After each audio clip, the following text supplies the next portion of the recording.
on 3 petitions which had been submitted to my office.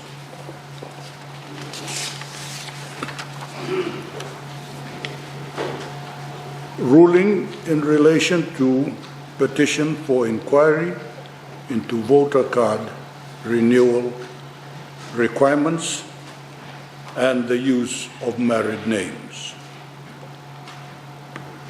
Honourable members, I received a petition from the Honourable Leader of the Opposition on 19th February 2020.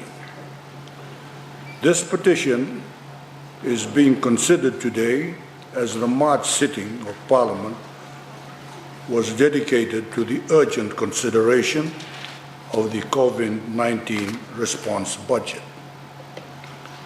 The petition requests the following: to refer to the Standing Committee on Justice, Law and Human Rights to conduct a holistic inquiry into the new requirement for birth certificates to renew voter ID card and ban on married women using their husband's name unless they change it by deed poll, with a view to protect the interest and the right to vote of all citizens, poor or rich, men and women.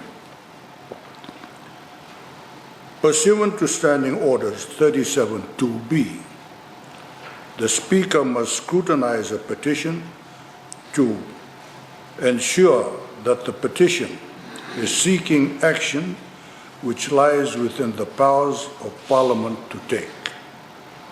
As such, I have scrutinized the petition to ensure that, firstly, it requests for a clear action for Parliament to take, and secondly, such action lies within the powers of Parliament to take.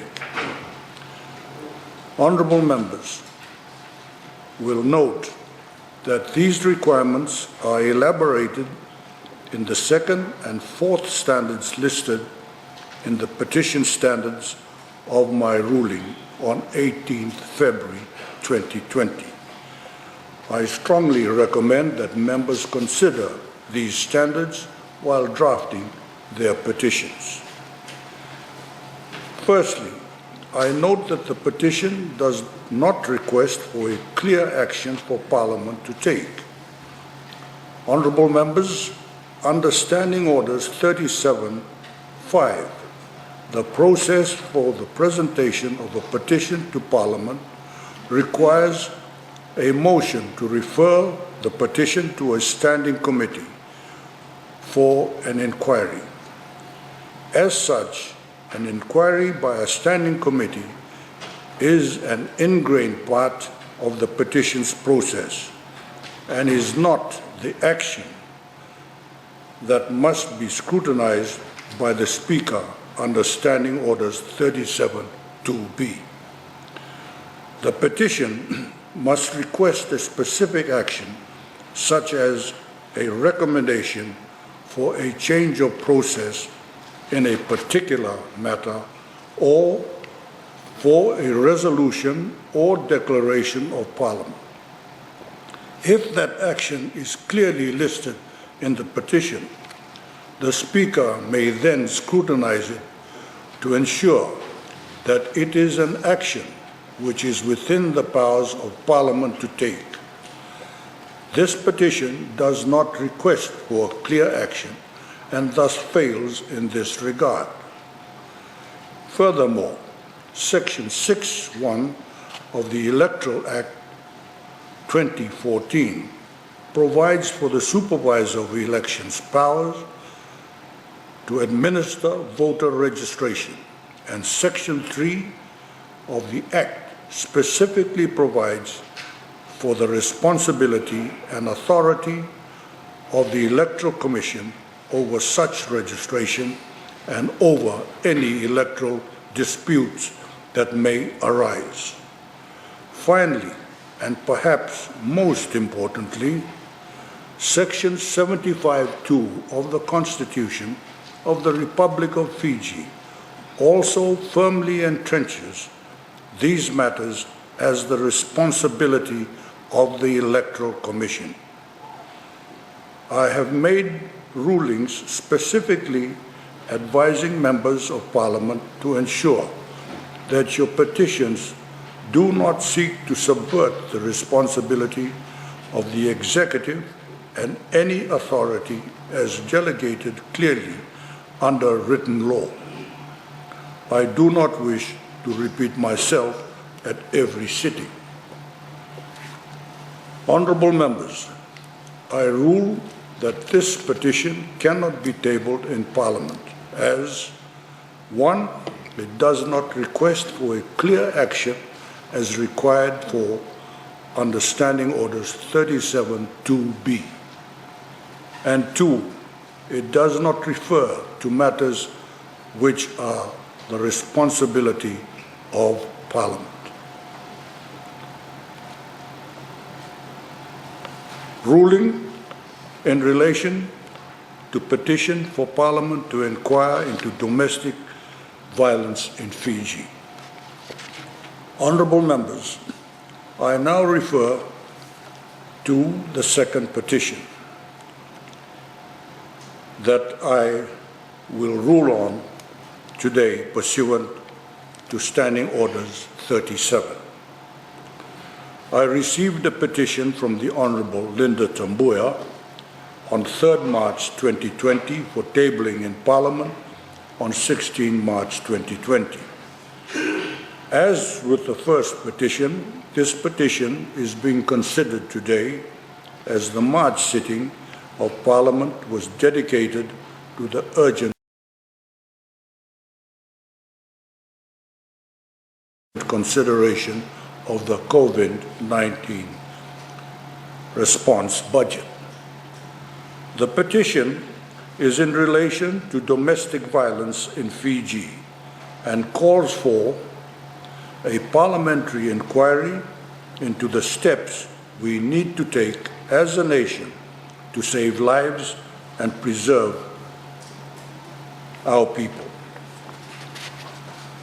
I will not repeat the provisions of the standing orders referred to in the ruling I have just delivered.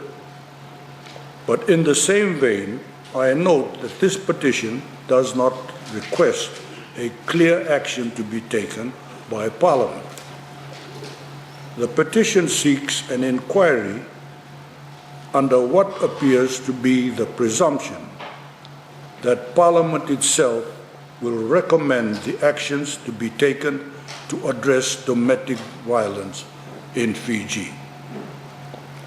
Honourable members, the legislature, through the Domestic Violence Act 2009, has set out a legal framework for addressing domestic violence in Fiji. Furthermore, the government has also sought to address this issue through the Ministry of Women, Children and Poverty Alleviation and the Women's Plan of Action, Domestic Violence Helpline, No Drop Policy, and other policy initiatives which have been discussed in Parliament through ministerial statements, motions, questions, and reports.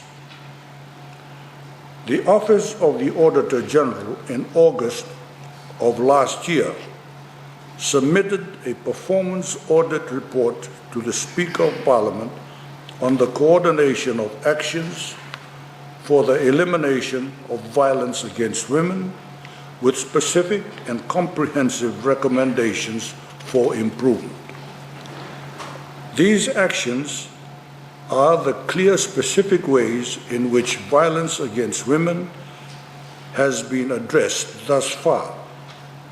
A petition that calls for further action must clearly state what action needs to be taken, and only then may such action be scrutinized to determine if it is action which is within the powers of Parliament to take. Honorable members, as representatives of the people, you are drivers of actions and agents of change.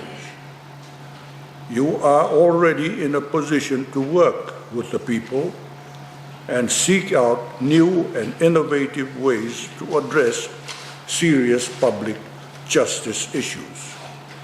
Outside of Parliament, you may call for dialogue and conversation, but when a petition is brought to Parliament, it must come with a clear, confident call for clear and specific action.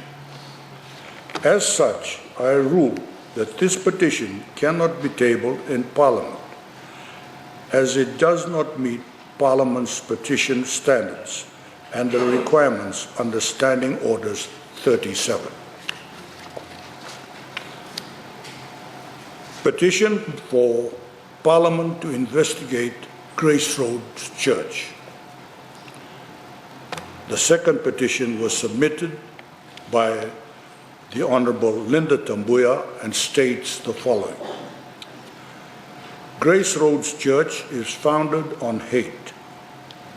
Founder Pastor Shin Ok Ju has physically assaulted her followers and has promoted racism in her sermons when she publicly called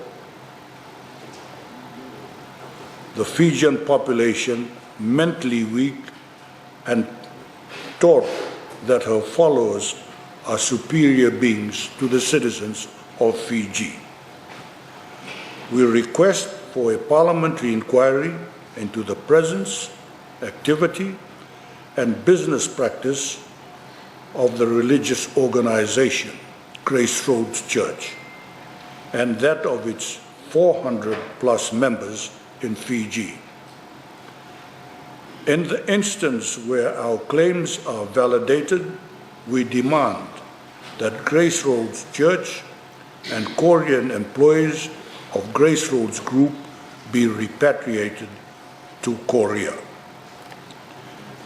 This petition clearly requests for an action which is not within the powers of Parliament to take, as it demands that upon the validation of the implied claims of assault and racism, members of the named religious organization be repatriated to Korea.